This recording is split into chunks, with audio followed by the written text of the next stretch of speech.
Dios Todopoderoso, venimos a ti, mi Señor, cantando primero que todo, Señor. Hemos pedido, suplicado que nos des fe, Señor, para poder creer que estás vivo, Señor, y que vives y reinas por siempre, pero que también vives en nuestras vidas, Señor, y que es gracias a ti que estamos nosotros vivos, nuestro Señor Dios Todopoderoso. Señor, te damos gracias por el gran amor que demostraste en la cruz. Te damos gracias por el gran amor que demuestras cada día, en el cual nos tienes paciencia, Señor. No te cansas de nosotros, no nos desechas, sino que por el contrario, te apareces, te manifiestas en nuestras vidas de maneras tan sencillas, pero también tan sobrenaturales. Necesitamos esa fe para poderte ver, Señor, para poder identificar tu propósito, tu plan para nosotros. Para poder realmente, Señor, entender, necesitamos que nos llenes de tu Espíritu Santo. Señor, quita la venda de nuestros ojos. Señor, nuestra visión se pone un poco nublada. Nos ocupamos mucho y nuestras mentes pierden el rumbo correcto. Y hoy te suplicamos, te rogamos, Señor, que aclares todo pensamiento, que abras nuestros ojos de pronto por la primera vez y que nos des fe para verte presente en nuestras vidas y para seguir tu gran comisión, tu gran plan, tu gran propósito para nuestras vidas y las vidas de los demás, Señor. Te damos gracias y es en el nombre de Jesús que oramos. Amén. Es algo bien común hoy en día en las iglesias, es una de las palabras más utilizadas. El Señor tiene un plan para ti tremendo. Y es una de las cosas con las que más se manipula a veces a una persona, sobre todo a un padre, porque como padres en general amamos a nuestros hijos. Entonces cuando alguien nos dice, Dios tiene un plan para tus hijos, uno quiere escuchar. Dime, ¿qué es? El Señor le ha llamado y hará esto y hará aquello y hará tal, y uno se encanta y se maravilla que nos digan cosas maravillosas acerca de nuestros hijos y de nosotros también. ¿Te imaginas cómo funciona eso cuando si en una iglesia una persona así de pronto coge a alguien? Mauricio, tú, para ti hay algo. Y en el mismo momento los demás, Mauricio, sí, yo, y para ti el Señor te dice hoy tal cosa y ya. La persona se motiva. Hoy es un día en el cual Jesús le dice a sus discípulos, ustedes, hay algo para ustedes y a través de ellos algo para nosotros. La cosa es que tal vez no sea lo que estás esperando. El Señor hoy te dice y vas a ir a tal y vas a hacer este otro y vas a llegar al tal.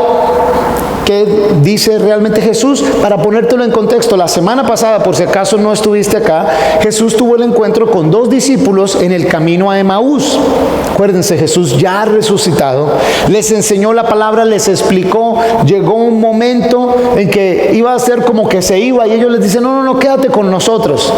Y Él se sienta con ellos a compartir una comida, y ahí lo reconocen y Él desaparece. Estos 2 discípulos se aligeran a regresar a Jerusalén para contarle a todos los demás discípulos que habían visto a Jesús resucitado. Y ahí en el versículo 36 de Lucas 24 es donde tomamos la lectura. Mientras hablaban estas cosas, Jesús se puso en medio de ellos y les dijo, paz a ustedes. Entonces ellos, aterrorizados y asombrados, pensaban que veían un espíritu. Ya esos 2 discípulos han regresado a donde estaban los otros. Ya les han dicho que vieron a Jesús resucitado. Y estos otros discípulos, de hecho, ya les han dicho, sí, el Señor se le apareció a Cefas, o sea, a Pedro. Y aunque están hablando de esto, en sí el momento se vuelve ahora algo más grande porque Jesús se puso en medio de ellos. Y la palabra se puso en otras traducciones dice se apareció en medio de ellos. Sería como nosotros estar teniendo esto así y no que alguien entrara, sino que de repente, aquí en la mitad del pasillo, alguien apareció ahí. ¿Alguna vez has tenido una experiencia de esas raras? Está caminando en la noche o está en una casa en la noche y de todas maneras como que sintió algo, vio algo. Muchos de nosotros a veces pasamos eso por sugestión o no sé, de pronto hay algo raro por ahí. Estos discípulos Jesús se les aparece ahí en el medio de todo. Y es interesante porque el Señor les dice paz a ustedes. Pues ellos vienen del peor fin de semana de sus vidas, están asustados, están confundidos, están desesperanzados, están perdidos. Y ahora se les aparece alguien. Ese alguien, ellos todavía no entienden quién es. Y dice el versículo 37 que estaban aterrorizados, asombrados, y que pensaban que veían un espíritu. Y esa palabra para espíritu en el griego es la misma palabra para fantasma. Veían algo que no entendían. Este es el mismo día, es el mismo domingo, es el mismo día en el que en la mañana se apareció, fueron las mujeres a la tumba, en la tarde se le apareció a los discípulos en Emaús, y ahora esta es la noche de ese domingo. Todavía es momento de crisis, todavía están aterrorizados, todavía están asombrados. Y Jesús se aparece en medio de ellos, pero les dice paz a ustedes. Y ese paz a ustedes tiene ahora un nuevo significado. No solo es el no se asusten, no tengan miedo. Ese paz a ustedes incluye el que Jesús ha triunfado sobre la muerte, ha derrotado al enemigo. Ya este Jesús no solo les dice paz por tranquilidad para ellos, sino que les dice paz, pues Jesús es el príncipe de paz. Jesús es la ofrenda de paz. Jesús es nuestra paz. Ese paz a ustedes quiere decir también, ya han sido reconciliados con el Padre. Ya ahora sí van a tener vida eterna. Porque saben una cosa, solo en Jesús tenemos paz.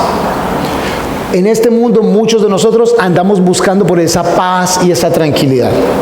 Algunos buscamos riesgo y peligro, hay veces, pero en sí, al final del día queremos tener paz.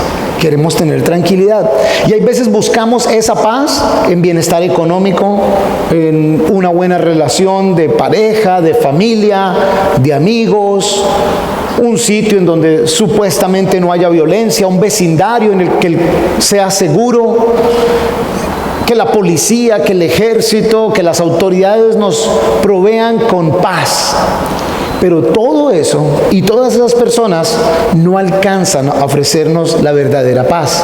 Solo en Jesús tenemos paz. Nadie más ni nada más nos puede dar la paz que sobrepasa todo entendimiento, de la cual el apóstol Pablo le habla a los filipenses en el capítulo 4. En el capítulo 4 Pablo habla en el contexto de oración, de venir al Señor con las peticiones, con las requisiciones, con las necesidades. Pero dice después de eso, y el Señor les dará la paz que sobrepasa todo entendimiento. Hay veces la respuesta será sí, hay veces la respuesta será no, o hay veces la respuesta será no todavía. Y Pablo dice que el Señor entonces nos dará la paz que sobrepasa todo entendimiento, aún en el medio del no. Sin embargo, traigan sus oraciones alineadas debajo de la voluntad de Dios. Jesús entonces en el medio de ellos, lo primero que le dice a este grupo es: la paz sea con ustedes. Y miren, no hay nada como uno vivir realmente en paz.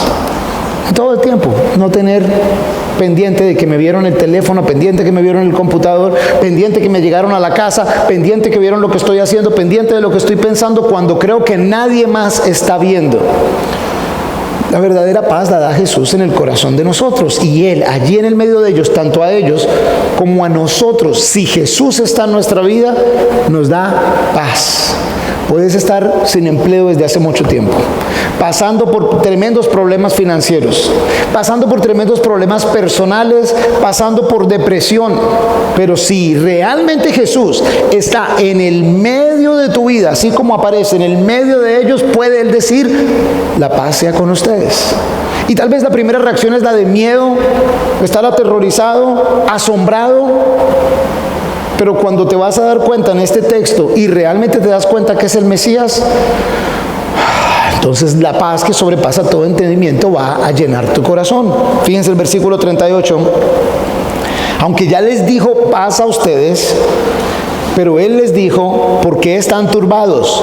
¿Y por qué suben tales pensamientos a sus corazones?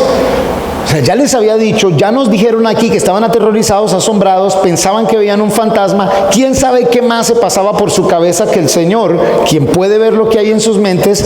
¿Por qué están tan estresados? ¿Por qué están tan enredados, diríamos en una argot cartagenero? ¿Y por qué suben tales pensamientos a sus corazones? ¿Qué es lo que están pensando? Pero Jesús milagrosamente y amorosamente hace un esfuerzo aún más grande y les dice: miren mis manos y miren mis pies, que yo mismo soy. Y vean, pues un espíritu no tiene carne ni huesos como ven que yo tengo.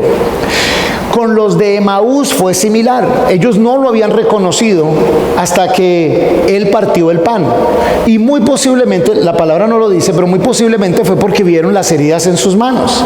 Aquí ahora Jesús específicamente dice: miren mis manos, miren mis heridas.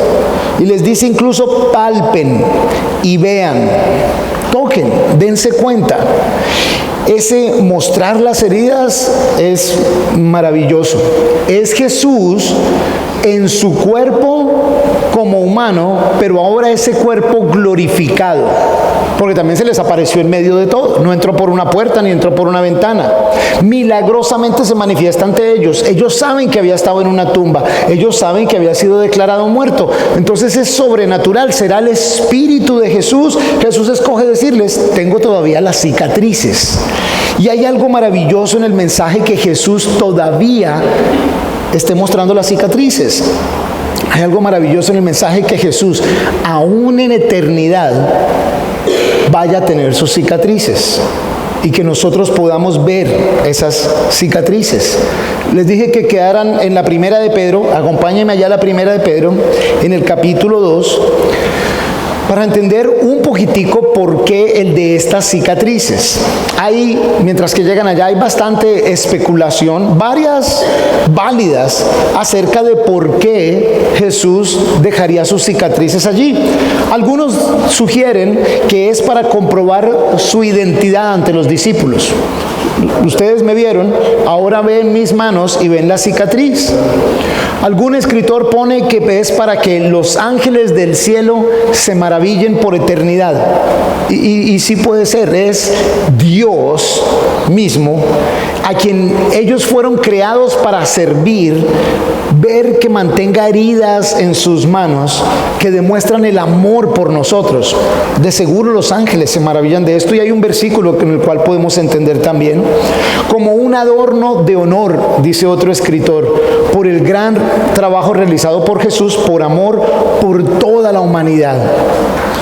Otro escritor dice: para preservar un recuerdo del costo del pecado de la humanidad, para que no se olvide lo que costó la salvación de todos nosotros. No sé qué tanto harán esto, no he tenido oportunidad de estar en carreteras por Colombia últimamente, pero sí me acuerdo que saliendo de Bogotá, uno iba a un pueblo que se llama Girardot, que Bogotá es bien frío, entonces uno baja y va a Girardot, que es calientico, y vamos, los cachacos íbamos, hoy en día vienen a Cartagena. En esa época iba uno a Girardot a calentarse un poquitico, pero como se iba uno en aquella época, les estoy hablando hace muchos años, yo estoy en mis 30s, pero en esa época me cuentan que la familia se subía al carro y se había 3 requisitos. El papá se ponía una gorra o un sombrero para manejar el carro. El otro era que subían una cajita así con los cassettes. Eso de cassette le pueden hacer Google o le pueden preguntar a Juanchi, que es de esa generación. Era una cosa que ponían en una cosa que tenía el carro, y eso venía una cinta ahí y tocaba música. Ustedes que son más jóvenes, después le pueden preguntar a Juanchi cómo funcionaba eso, la casetera. Y lo otro era una botella de aguardiente, porque vamos de paseo. Entonces iba sirviendo, la mamá misma le iba sirviendo al que iba manejando, porque íbamos de paseo. Y como va uno de paseo y eso es bajando de Bogotá, uno iba y normalmente empezaba uno a acelerar. Y había una zona bastante peligrosa, se llama Boquerón, esa zona de por ahí. Y eso es alrededor del río. Y cada rato hubo accidentes ahí. Mi abuelita, de hecho, la mamá de mi papá, allí tuvo un accidente, y una tía mía y 2 primas mías se mataron allí en ese accidente. Mucha gente moría. Entonces cogieron un carro que fue víctima de un accidente, quedó vuelto nada, y lo pusieron encima de una piedra en esa curva. Y pusieron dijeron un famoso, algo como, despacio, los tuyos te esperan. Entonces uno iba normalmente, y cuando llegaba uno ahí, y no bajaba. Y sobre todo los hijos, los niños, uno decía, hey, ¿y qué pasó con ese carro? No, es que de pronto iban muy rápido, de pronto iban tomando, entonces uno, y nosotros, no, ya vamos a darle suave de aquí para arriba. Servía para frenarlo a uno. Y realmente esta señal de preservar un recuerdo del costo del pecado en la humanidad, me parece que es una de las muy importantes, porque nosotros perdemos de vista lo que costó nuestra salvación. Como a nosotros no nos costó nada, pero a Jesús sí, es posiblemente una de esas razones por la cual Él decide mantener sus cicatrices. Y va mucho en armonía con lo que Pedro nos dice en la primera de Pedro en el capítulo 2 y desde el versículo 18. Les doy el contexto aquí. Pedro está dando instrucciones de vida y dice: siervos, estén sujetos con todo respeto a sus amos, no solamente a los que son buenos y comprensivos, sino también a los severos. Esto aplicaría hoy para empleados a empleadores, porque esto es aceptable.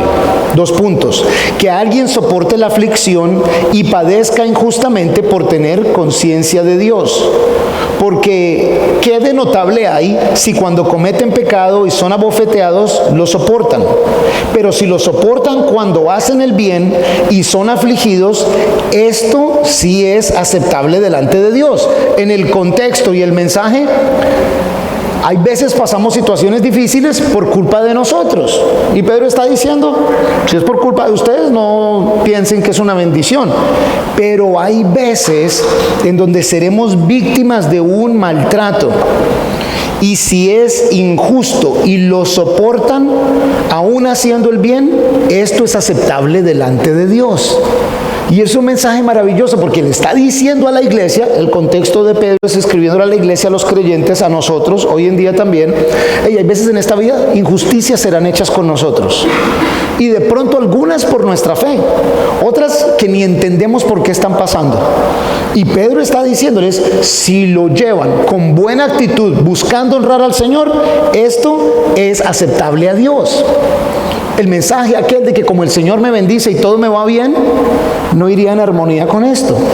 Sí iría en armonía con el Señor me bendice, el Señor me ama y me da la paz que sobrepasa todo entendimiento, y aunque me van a echar de mi trabajo injustamente, yo voy a tener la mejor actitud del caso y no voy a ser vulgar, no voy a romper cosas, no voy a poner problema. Sí, tal vez lucharé por mis derechos, pero con humildad y con sencillez voy a recibir esto y quiero honrar al Señor con esta situación. Con cualquier ejemplo del cual estés tú viviendo o que puedas vivir, en donde se haga injusticia contigo, si tú honras al Señor con tu actitud, con tu reacción ante esto, el Espíritu Santo nos dice a través de Pedro que esto es aceptable delante de Dios. Y no solo eso, versículo 21, pues para esto fueron llamados. ¿Cristianos? Si yo que me metí de cristiano era porque ahora sí me va a ir bien. Si Él es el Hijo de Dios, todo en la vida me va a ir bien. Y Pedro dice, no, para esto fueron llamados. Para que en muchas ocasiones vayan a ser víctimas de injusticia. En muchas ocasiones vayan a ser víctimas de maltrato. Pero esas oportunidades van a ser oportunidades de darle gloria a Dios. Y continúa diciendo, porque también Cristo sufrió por ustedes dejándoles ejemplo para que sigan sus pisadas. Antes de seguir leyendo, pero Cristo, si tú me amas, tú quieres que yo esté saludable, con bienestar, con abundancia, en victoria, en bendición. No, para esto fueron creados, para que sigan las pisadas de Jesús. En el mismo camino que Él caminó, de la misma manera que Él caminó, esto es como ustedes fueron creados para hacer. ¿Y cómo caminó Él? Caminó al matadero, el Cordero perfecto. Caminó a la tortura, caminó a la cruz. Y ustedes y yo fuimos creados para eso. Yo sabía que la prédica del 1 de septiembre no iba a estar buena. Por eso pensé que no iba a venir, porque yo bien aburrido que ando y había allá y salí más aburrido de la prédica todavía. ¿Cómo va a salir más aburrido? Si no la palabra, pero la tradición nos dice que Pedro mismo murió crucificado. Y cuando lo iban a crucificar dijo, yo no soy digno de morir como mi Salvador. crucifíquenme de cabeza, pero no como Él, porque no soy digno de esto. Vivir como Jesús y llegar a sufrir por Cristo, ojo que Pedro aclaró, no por consecuencia de tu desorden o tu irresponsabilidad, sino por injusticia. Si lo sufres y honras al Señor en medio de esto, esto agrada al Señor, para esto fuiste creados y Él es nuestro ejemplo, para que sigan sus pisadas. Y en el versículo 22, Él no cometió pecado ni fue hallado engaño en su boca. Cuando lo maldecían, Él no respondía con maldición, igualito que nosotros. ¿Cómo respondes cuando te maldicen? No contesta. Él no cometió pecado. No contesta. Ni fue hallado engaño en su boca. Cuando padecía, no amenazaba, sino que se encomendaba al que juzga con justicia. Él mismo llevó nuestros pecados en su cuerpo sobre el madero, a fin de que nosotros, habiendo muerto para los pecados, vivamos para la justicia. Y luego viene esa línea: por sus heridas ustedes han sido sanados. Esas heridas en las manos, Pedro las vio. No sé si Pedro las palpó, pero Jesús lo invitó a que las palpara. Pedro vio esas heridas y por esas heridas somos nosotros salvos. Entonces es muy posible que el Señor haya decidido mantener esas heridas como un recordatorio para nosotros de lo mucho que cuesta el pecado, de lo mucho que Él nos ama y del gran propósito que Él tiene para nosotros, que puede llegar a involucrar sufrimiento en esta vida, pero no en la vida eterna. Puede llegar a ser así. Es un mentiroso quien se pare a predicar la Biblia y diga que todo va a estar bien, que no va a haber ningún problema. No está en armonía con la palabra de Dios. De hecho, esta escritura nos dice que esas heridas, y Jesús les dice: toquen mis heridas, son importantes para el mensaje en esta vida y el mensaje de eternidad. Pero ¿saben? Cuando se trata de heridas, ¿quién no tiene heridas? Algunos de nosotros tenemos algunas físicas que cargamos y de pronto algunas físicas que llevamos con vergüenza. Otras heridas que tenemos una excelente aventura que contar acerca de esas heridas. Otros llevamos otras heridas con orgullo. Escuchaba a una madre decirle a su hija acerca de la cicatriz de la cesárea, y cuando la mamá le preguntó: ¿y ahí qué pasó?, le dijo: eso fue para que tú nacieras. Qué herida para llevar con alegría y con gozo, y qué mensaje para esta niña. Pero más que las heridas físicas, ¿qué me dices de las heridas en el corazón y las heridas en la mente? Ahora, ¿cómo llevas tú tus heridas? ¿Van abiertas y enfermas y infectadas y te están destruyendo? ¿O son heridas a las que hoy puedes mirar y decir: qué rico que esto ya sanó, qué rico que esto ya pasó y no soy el mismo? Si puedes mirar las heridas de Jesús y saber que por esas heridas tú tienes vida eterna, y que esas heridas significan también que si tú lo sigues vas a ser transformado, ¿cómo puedes mirar a tus heridas y saber que Cristo te ha transformado? Y de pronto tienes heridas de antes de ser cristiano. Esas heridas ya deben quedar ni siquiera en el recuerdo, sino que deben ser dejadas atrás y recordar más bien que el Señor, que tiene las heridas en sus manos, tiene un plan para ti de vida eterna.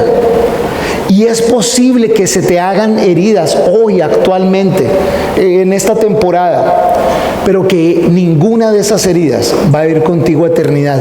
En eternidad, los de ustedes y yo que estemos allá, solo habrá un cuerpo con cicatrices y será el de Jesús. Nosotros no. Nosotros nos gozaremos de lo que Él hizo con nosotros. Volviendo entonces a Lucas capítulo 24, algunos debaten acerca, y no le vamos a gastar tiempo a esto, de por qué el Señor dice: palpen y vean, y dice: pues un espíritu no tiene carne ni huesos. Y algunos dicen: ¿por qué dijo carne y huesos? ¿Por qué no dijo carne y sangre? Que normalmente se dice carne y sangre. Pues el Señor no estaba sangrando, entonces no podían ver sangre ni palpar sangre. Y algunos otros más más espirituales dicen en el Antiguo Testamento se habla que en un humano la sangre es la vida, que es un hecho científico. Yo sé que suena muy sencillo, pero no fue sino hasta hace alrededor de 100 años que la medicina encontró que una persona, si tiene una herida y se empieza a desangrar, se muere porque se desangra. Y por eso hoy en día sí lo primero que hacen a una herida abierta es parar el sangrado e inmediatamente empezar a ponerle sangre a la persona, porque sin sangre no hay vida. Pero la palabra también dice que la sangre no heredaría incorrupción, o sea que no estaría en un cuerpo glorificado. No sabemos si es el uno o es el otro, porque la palabra no es específica, pero el Señor sí habla de que no es un fantasma, que tiene carne y huesos. Versículo 40, al decir esto les mostró las manos y los pies. El versículo 41 nos dice algo nuevo de lo que ellos están sintiendo, y como ellos aún no lo creían por el gozo que tenían, se dieron cuenta que antes era porque estaban aterrorizados y asombrados. Ahora el gozo es tan grande que están asombrados y todavía no creen. Es como cuando le llegan a uno con no sé si alguno de ustedes ha experimentado ese finalmente. Yo me acuerdo cuando me presenté en la universidad en Bogotá, y siempre quise estudiar en la Universidad de los Andes, pero no tenía plata para pagar la Universidad de los Andes, pero primero tenía que pasar el examen de admisión, y fui a los resultados, y honestamente llegué, y cuando veo mi nombre y mi número de cédula ahí, para mí pues, tenía tanto gozo que no lo podía creer, y empezó a caer un aguacero, pero un aguacero tal, y yo allá afuera y no había nadie, y llovía, pero llovía y caían truenos y ahí me caía el agua encima, y me fui caminando tranquilo para donde iba, como 20 minutos literalmente emparamado, y la gente corría. Yo no lo podía creer que había pasado, que había entrado. ¿Alguna vez en tu vida ha pasado algo en donde no la puedes creer que te escogieron, no la puedes creer que ganaste tal premio, no la puedes creer que te aceptaron? Esto es aún más grande. Ellos tienen tanto gozo que ahora es el gozo que no permite que realmente crean en el Señor. Algunos de nosotros hay veces es por estar aterrorizados y asombrados que no creemos que Jesús es el Mesías. Otros tenemos tanto gozo que literalmente nos volvemos bobos. Porque es un bobo cuando está cayendo un aguacero y va uno caminando en el aguacero y se está lavando ahí. Algunos de nosotros tenemos gozo acerca del Señor, pero aún así no le creemos que está presente en nuestras vidas. Estamos tan asombrados que se nos va la vida y no nos damos cuenta que Jesús está presente en nuestras vidas. Jesús, en su misericordia y lo amoroso que es, hace algo más para demostrarles que está ahí, y que está ahí en cuerpo. ¿Tienen aquí algo de comer? Jesús otra vez con la comida. Por eso es que en esta iglesia hay una zona de comidas, porque nos hemos dado cuenta que es de sana doctrina tener comida en la iglesia. Porque Jesús resucitado fue a comer con los de Emaús. Jesús resucitado les dice a estos, vamos a comer. Jesús resucitado invita a Pedro y a los demás y les hace desayuno. Les dice si trajeron algo, si trajeron pescado, y Jesús mismo cocina. Indudablemente hay que tener iglesia que no tenga zona de... No, mentiras. Pero el Señor, hey, ¿tienen algo de comer? Y le dieron un pedazo de pescado asado. Otra traducción dice que le dieron un pedazo de miel de panal. Lo tomó y comió delante de ellos. Yo cuando llegue al cielo, este es uno de esos que quiero un video de esto. Yo quiero un video con las caras de los apóstoles, así, cámaras en cada uno de ellos. Hasta hace unos momentos pensaron que era un fantasma que se les apareció. Antes de eso pensaban que estaba muerto, que se habían robado el cadáver. Ahora se les aparece allí en el medio, vivo. Pero no solo eso, vivo, ahora les pide comida. Y se lo comió delante de ellos. ¿Se imaginan la cara de los discípulos viéndolo comer a Jesús? Comer de la panal de la miel, comer el pescado. Y les dijo, estas son las palabras que les hablé estando aún con ustedes. Es como la tercera vez que leemos algo como esto en las últimas 3 semanas. Ya les había dicho. ¿Se acuerdan que los ángeles le dijeron a las mujeres, ¿por qué lo están buscando acá? Si pasó lo que él ya les había dicho. Y a los de Emaús también les dijo, pero ¿por qué son tan insensatos, tontos, torpes? ¿Cuánto se les ha dicho? Desde los profetas se había dicho. Yo también les dije, y aquí nuevamente, que era necesario que se cumplieran todas estas cosas que están escritas de mí en la ley de Moisés, en los profetas y en los salmos.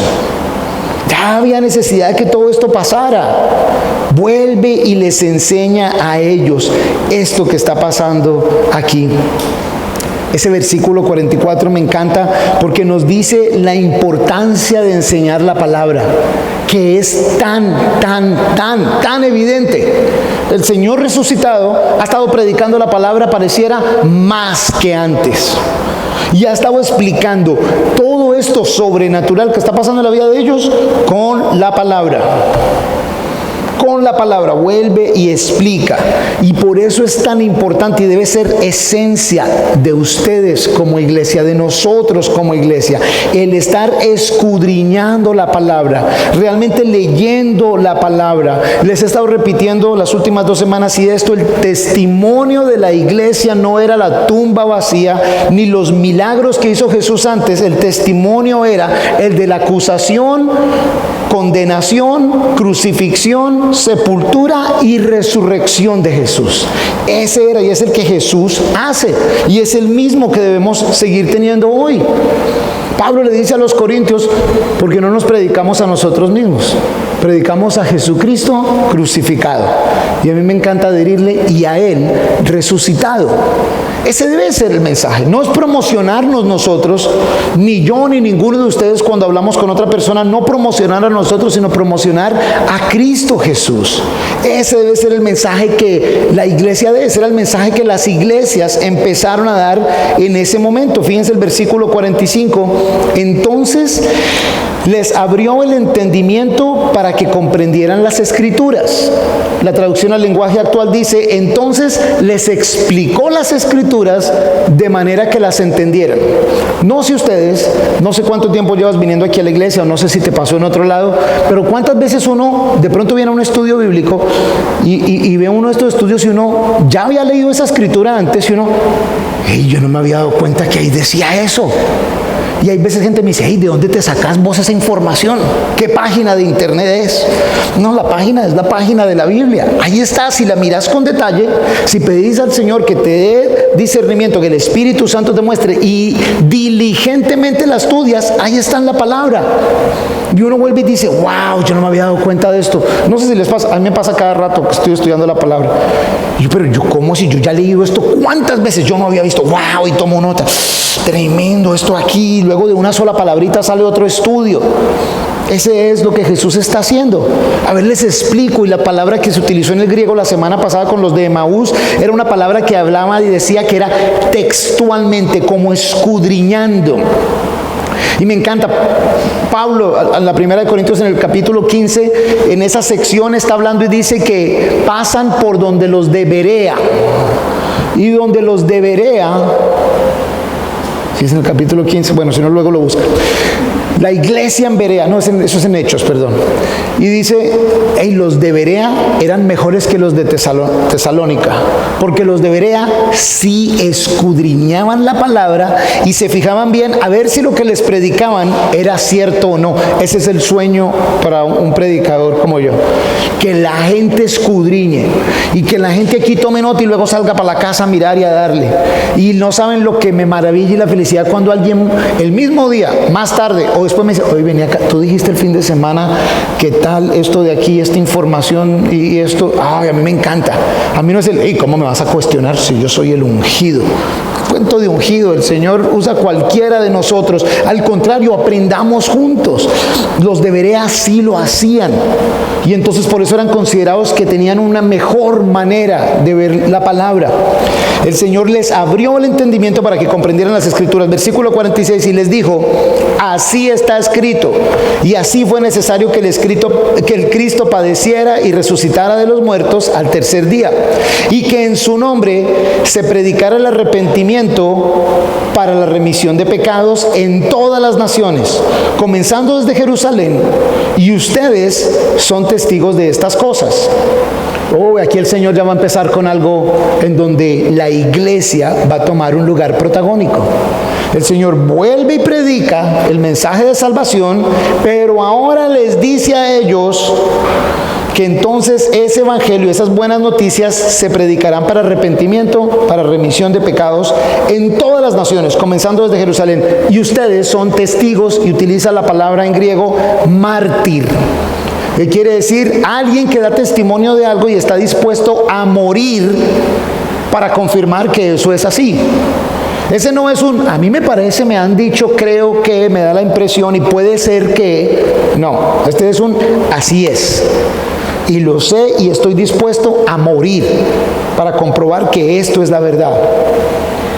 Ustedes, ellos, van a ser esos testigos de que ese mensaje es verdadero, es cierto, y que lo cumplan, empezando en Jerusalén y por todo el mundo. Versículo 49, he aquí, yo enviaré el cumplimiento de la promesa de mi Padre sobre ustedes, pero quédense ustedes en la ciudad hasta que sean investidos del poder de lo alto.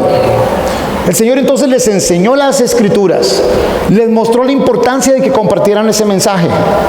Les dijo de una vez, este mensaje es el que se va a proclamar en todo el mundo y ustedes son quienes lo van a hacer, pero no vayan a irse solo en conocimiento intelectual. Quédense en Jerusalén hasta que llegue el Espíritu Santo sobre ustedes, para que puedan ir y ser testigos por todo el mundo. No hay ningún otro mensaje. Este es el de la esencia. Esto es lo que está escrito, pero necesitan el poder del Espíritu Santo para poder dar este mensaje. Luego en el versículo 50, entonces Él los llevó fuera hasta Betania y alzando sus manos los bendijo. Aconteció que al bendecirlos se fue de ellos y era llevado arriba al cielo. Después de haberlo adorado, ellos regresaron a Jerusalén con gran gozo y se hallaban continuamente en el templo bendiciendo a Dios.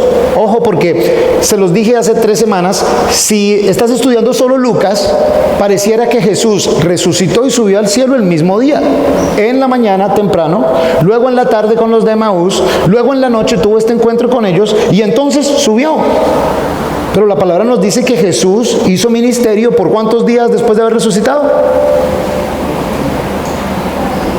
¿Cuántos días estuvo Jesús después? 40 días. Ese entonces, bíblicamente, a veces es años, a veces es semanas, a veces es días, a veces es unos minutos. Ese entonces va en armonía. Váyanse a Hechos capítulo 1, por favor. Hechos capítulo 1. El autor del libro de Hechos es... Eso, hablen sin miedo. El mismo Lucas. Lucas da más detalles en el recuento de Hechos de ese ministerio de Jesús por 40 días que lo que da en el relato que hace en el Evangelio según Lucas. Acuérdense que Lucas y ese Evangelio, Lucas fue y entrevistó a distintas personas, escuchó lo que muchos habían dicho y cuenta la historia. Ahora en Hechos, en el versículo 1, en el primer relato escribí, oh Teófilo, acerca de todas las cosas que Jesús comenzó a hacer y a enseñar, hasta el día en que fue recibido arriba, después de haber dado mandamientos por el Espíritu Santo a los apóstoles que había escogido. A estos también se presentó vivo, después de haber padecido con muchas pruebas convincentes. Durante 40 días se hacía visible a ellos y les hablaba acerca del reino de Dios. ¿Se dan cuenta? No es que Santiago se lo inventó, no es que Santiago se lo imaginó. El mismo Lucas está diciendo, en el primer recuento les conté y aquí está dando más detalles. Ahora les cuento que estuvo presente durante 40 días, se hacía visible a ellos y les hablaba acerca del reino de Dios. Pero ya que estamos ahí, seguimos. Y estando juntos, les mandó que no se fueran de Jerusalén, sino que esperaran el cumplimiento de la promesa del Padre, de la cual me oyeron hablar. Porque Juan a la verdad bautizó en agua, pero ustedes serán bautizados en el Espíritu Santo después de no muchos días. Por tanto, los que estaban reunidos le preguntaban diciendo, Señor, ¿restituirás el reino a Israel en este tiempo? Él les respondió, a ustedes no les toca saber ni los tiempos ni las ocasiones que el Padre dispuso por su propia autoridad, pero recibirán poder cuando el Espíritu Santo haya venido sobre ustedes, y me serán testigos en Jerusalén, en toda Judea, en Samaria y hasta lo último de la tierra. ¿Ok? Entonces, ese evento, esos últimos versículos, del versículo 50, no pasan ahí continuamente, sino que pasan al culminar esos 40 días. Y ese momento de recibir el Espíritu Santo pasaría 10 días después, en el día de Pentecostés, cuando entonces los discípulos recibirían al Espíritu Santo. 50 días después del día de la Pascua, estos discípulos van a recibir el Espíritu Santo. Pero fíjense, no perdamos de vista que cuando Jesús se va entonces, miren lo que ellos hicieron. Antes de irse, dice en Lucas 24, versículo 50, alzando sus manos, los bendijo. Yo no sé ustedes, pero yo vengo de un trasfondo católico muy religioso y lo he contado antes. Para mí el momento más maravilloso era cuando el predicador decía: y la bendición del Padre, ese hombre levantaba esa mano y yo ahí mismo caía arrodillado, tíramela, en el nombre del y eso no salía. Y si jugaba uno fútbol y hacía uno por ahí un gol, se tiraba uno su bendición, porque eso era ese momento magnánimo. Imagínense ustedes estar presentes con Jesús y Jesús alce sus manos para bendecirlos. Ay, cómo quisiera uno haber estado ahí. Señor, bendíceme a mí también, Dios. ¿No será que algunos de nosotros de la iglesia estamos aquí para ser bendecidos por Dios? ¿Cómo queremos que Dios nos bendiga? Y de hecho nos saludamos. Dios te bendiga, hermano, Dios te bendiga. Y me he dado cuenta aquí que en general, al menos aquí en Colombia creo que es, entonces ese saludo normalmente de cristianos, Dios te bendiga. Yo al menos normalmente digo, entonces ¿qué? ¿Bien o qué? Es más de uno mi saludo. No sé por qué. Dios me bendiga. Dios ya me bendijo. Yo voy para el cielo. Tengo un sitio allá que Jesús se fue a preparar para mí, con mi nombre. Entonces ese que Dios me bendiga, ya me bendijo. Ya cualquier otra cosa que haga aquí el Señor es más pequeñito de lo que ya hizo por mí allá en la cruz. No estoy diciendo que está mal que digan Dios los bendiga. Ahora no van a salir diciendo, Santiago dice que no hay que decir que Dios nos bendiga. Pero a mí sí me gusta decir que Dios te siga bendiciendo. Ya te bendijo. Ojalá te siga bendiciendo con otras cosas. Dios te bendiga, me gusta decirle al que no conoce de Cristo. Que Dios te bendiga. Para el infierno tú, a menos que el Señor te cambie y te transforme. Pero hay algo maravilloso en ese alzando sus manos y le bendijo. Pero ¿cuál es esa bendición? Les acaba de decir, esta es la historia de salvación, es poderosa y ustedes van a ser quienes van a ser testigos y van a estar llenos del Espíritu Santo para que se cumpla el mensaje. Y la cuenta, y el carro, y la carrera, y el matrimonio, y los hijos, y la pinta. Ajá, Jesús. Entonces, ¿cómo es la bendición? No tenía nada que ver con eso en ese momento y no tiene nada que ver con eso hoy en día. Y por eso, si tú vas a una iglesia buscando que Dios te bendiga y se demuestre en tu vida alrededor, es como que vienes a comprar un billete de la lotería. A ver si me lo gano. A ver si por ahí el Señor me... Sí, miren, el hecho de que respiremos es una bendición de Dios. El hecho de que podamos caminar es una bendición de Dios. El hecho de que podamos ver es una bendición de Dios. Podemos celebrar todo eso, pero no es porque Él nos deba nada. Si mañana me quita la respiración, me quita la vista, me quita la salud, bendito sea el nombre del Señor todavía. Él da y Él quita. Le pertenecemos a Él. Pero no piensen que Él tiene una deuda con nosotros. Pero en este contexto, Él los bendice y aconteció que al bendecirlos se fue de ellos. En el versículo 52 de Lucas 24 dice, después de haberlo adorado, el Señor bendice y ellos lo adoran. ¿Qué tanto adoramos nosotros al Señor? Y pienso que es un área en la que como iglesia estamos fallos. Nos falta adorar más a nuestro Señor. Y adorar a Dios es ese reconocimiento de que Él es Dios. Y yo no soy ni digno de adorarle. Y cantarle a Él, sí, ya sé que muchos de nosotros decimos, no, pero es que yo no tengo buena voz para eso. No importa. A Él le suena espectacular. Adorarle con canciones, adorarle con nuestras vidas. Después de que le adoran, regresan a Jerusalén con gran gozo y se hallaban continuamente en el templo bendiciendo a Dios. Volvieron a donde el Señor los mandó, tenían mucho gozo en su corazón y estaban constantemente bendiciendo al Señor. ¿Bendices tú constantemente el nombre de Jesús? ¿Bendices tú constantemente el nombre de Dios? ¿Das gloria a lo que Él hace, aún en el medio de las dificultades, aún en el medio de lo difícil? Aún en el medio de lo que no te gusta, le das tú las gracias a Dios. A ustedes en el libro de Hechos 1:7 le dice, no les corresponde saber los tiempos, recibirán poder cuando llegue el Espíritu Santo. Recibirán poder. Ese poder causó, y más adelante en el libro de Hechos, una gente religiosa estaba incómoda porque estos discípulos, llenos del Espíritu Santo, llenos de la palabra de Dios, con pasión, con dedicación, anunciando las buenas de salvación para todo el mundo, no era solo para unos, estaban anunciando el Evangelio. Y unos religiosos dijeron, no nos gusta esto. Y buscaron de hecho a Pedro y a Silas para meterlos en la cárcel, pero no los encontraron y llevaron a otros dos. Y las acusaciones fueron, estos revoltosos están trastornando la ciudad. Una traducción dice que están poniendo la ciudad patas arriba, están poniendo la ciudad de cabeza con ese mensaje de salvación. Este mundo en el que vivimos, esta sociedad en la que vivimos, sí que está patas arriba, sí que está de cabeza. Lo malo es bueno y lo bueno es malo.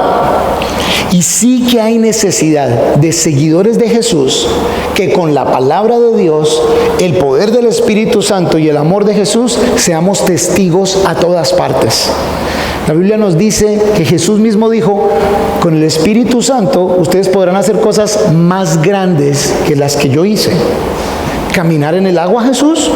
Multiplicar el pan y alimentar a más de 5,000, Jesús. ¿Qué es lo más grande que vamos a hacer? Ese grupo de hombres, junto con otros que se fueron agrandando, llevaron el Evangelio a grandes partes de África, partes de lo que hoy en día es Europa, partes de Asia, sin internet, sin Uber, Uber es prohibido, sin carro, medio en barco, sin aviones. La cosa maravillosa que podemos hacer hoy con el poder del Espíritu Santo y la palabra de Dios es que cada uno de nosotros, hay veces desde la facilidad de nuestro teléfono podemos poner un mensaje que miles y hasta millones puedan ver por todo lado. Y que hoy en día que se viaja a tantos sitios y con la maravilla de la internet y la maravilla de tantas redes sociales, podemos proclamar que Cristo vive y que vive en mi vida y vive en mi matrimonio y vive en mi familia y vive en mi ciudad y vive en mi trabajo y vive en mi empresa, y otros pueden ver. Y pudiéramos nosotros con el poder del Espíritu Santo poner esta ciudad patas arriba, pero para Cristo. De hecho, ponerla en el lado correcto. Necesitamos el Espíritu Santo, necesitamos conocer la palabra, pero necesitamos estar dispuestos. Jesús levantó sus manos y los bendijo. Quédense ahí, van a recibir el Espíritu Santo y luego me serán testigos. Esa es la gran comisión. Mateo termina su recuento evangelístico cuando Jesús les dice también, ¿se acuerdan la gran comisión? Vayan y bauticen a las personas en el nombre del Padre, del Hijo, del Espíritu Santo, y aquí, yo estoy con ustedes hasta el fin de los tiempos. Y esa gran comisión es para todos. Necesitamos la palabra, creo que a eso vinieron, a recibir la palabra, a escudriñarla tal, y hoy de pronto, entonces, ¿qué te hace falta? ¿El Espíritu Santo? Si yo te preguntara, ¿el Espíritu Santo reside en tu vida? Tal vez tu respuesta sea, no. O tal vez sea, no sé. Bueno, pues hoy, ahorita cuando cantemos esta última canción, tú allí a nivel personal dile al Señor, Señor, creo que no tengo el Espíritu Santo en mi vida, o no sé, Dios, si no lo tengo, te lo ruego, te lo suplico, que tu Espíritu Santo esté en mi vida. Y quiero que el poder que levantó a Cristo de la tumba viva en mí, Señor. Pero no para que me vaya mejor en mi carrera, ni para que sea más bonito, o le caiga más bien a más gente, sino porque quiero ser testigo para ti, Señor. Esa es una oración que Él quiere escuchar. Y es al nivel personal. Aquí nadie imparte el Espíritu Santo. Es Él quien lo hace, es el Señor. Es tú expresándoselo al Señor, el Señor respondiéndote a ti. Y si tienes al Espíritu Santo y conoces la palabra, ¿qué estás esperando ahí sentado o sentada?